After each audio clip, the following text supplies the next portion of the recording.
Hello, chess family. It's me, National Master Jesse James, and today it's time for another installment of Instructive Chess Miniatures. Here we go. This time we get to see one of the classics, one of the ones that really made me want to play the King's Indian defense. Bobby Fischer versus Letier. And of course, Bobby Fischer is going to be playing the King's Indian defense in this. Let's see how, Letier basically overstretches in the opening and pushes a little too hard. And Fischer says, come on, come on, come on.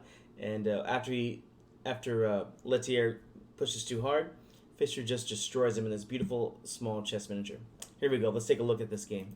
We start with d4, knight f6, c4, g6, knight c3, bishop g7, e4, castles. Now here, most of the time, people are going to play pawn d6 to stop this e5 move from coming. Well, Fischer actually did allow this because he did know that there's plenty of counterplay to be played. And so, after this e4, he just goes ahead and castles here, and, why not? Here, pawn e5 got played.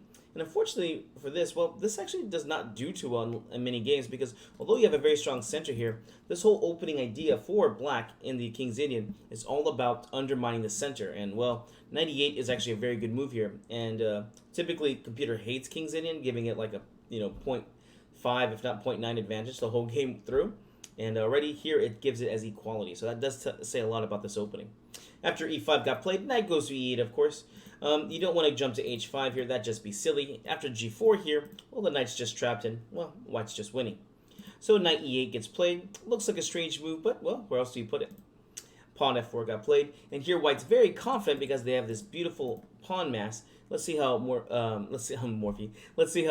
Fischer goes ahead and promptly destructs this. Pawn d6 gets played. Bishop e3. Of course, taking here is nothing that you want to do. After knight takes on d6, you can see that the center's already got a few holes in its armor. This wall is already being cut down, so yeah, definitely don't want to do that. And bishop e3 gets played. Here, white has made too many pawn moves in the opening, so they really want to get some pieces out as soon as possible. And pawn c5 gets played. Here, undermining this core of the center, and the game is just going to be over right here. c5 got played, and look at this. Already at this point, white knew that things were going bad. They tried to play d takes c5, and, it looks like this is a bad move because, we can't take back either way, right? Well, again, we're playing for initiative. We're playing to give away material to get our pieces out faster. This is just like a gambit line, except a little bit more natural. Knight c6 gets played. Pawn takes on d6, and pawn takes back finally.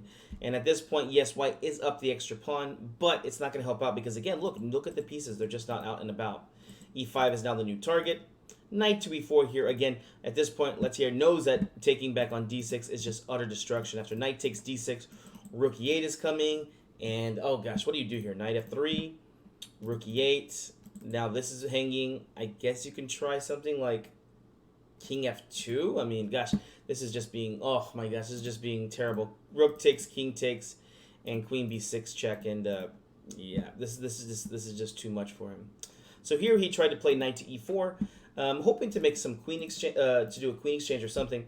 Of course, Fischer's not going to allow that. He went ahead and played bishop to f5, developing with the threat, knight g3 attacking it, and bishop back to e6. Again, not a problem for him. He's more than happy just to get all his pieces developed here.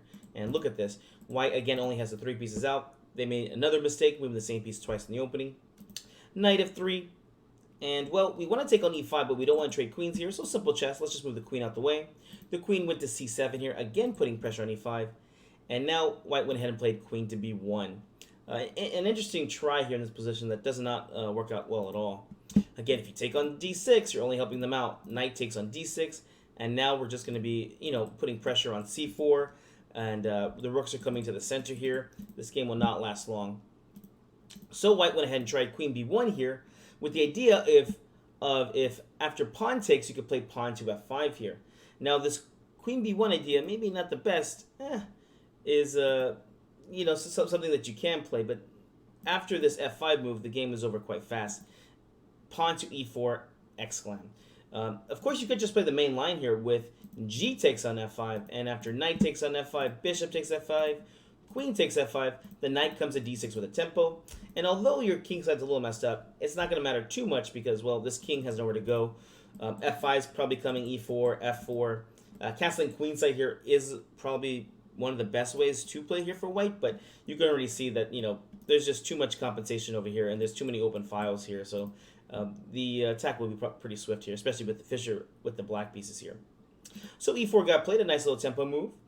And pawn takes on e6. Here, taking the pawn is taboo for both moves here. Taking with queen takes e4. Knight d6, that tempo comes back, and you're going to be winning back the pawn pretty fast. What about taking with the knight? Well, here, knight takes e4. Here, you just have the simple bishop takes f5. And now you're in a deadly pin here, again getting into a bad position. All right. F takes on e6. G takes on f3. G takes on f3. Pawn to f5. Here, Fischer's doing his typical King's Indian attack, threatening f5, f4. Pawn to f4, knight to f6. Bishop e2. Rook e8. King f2. This king is trying to find somewhere safe to hide. And over here, he's trying to hide on the king side. Castling was also a way to play, but the bishop was unprotected. Rook takes on e6. Rook to e1. Rook to e8. Doubling up the rooks. Bishop f3. And here, well, it looks like White's done a good job here. White might be able to just get out of this.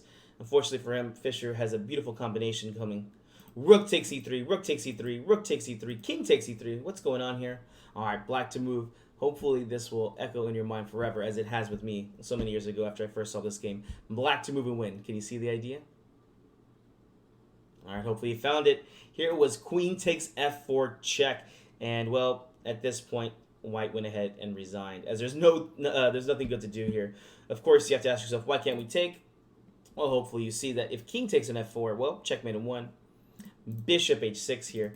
And even if you try to run away from this queen takes f4, again, your pieces are just too active here.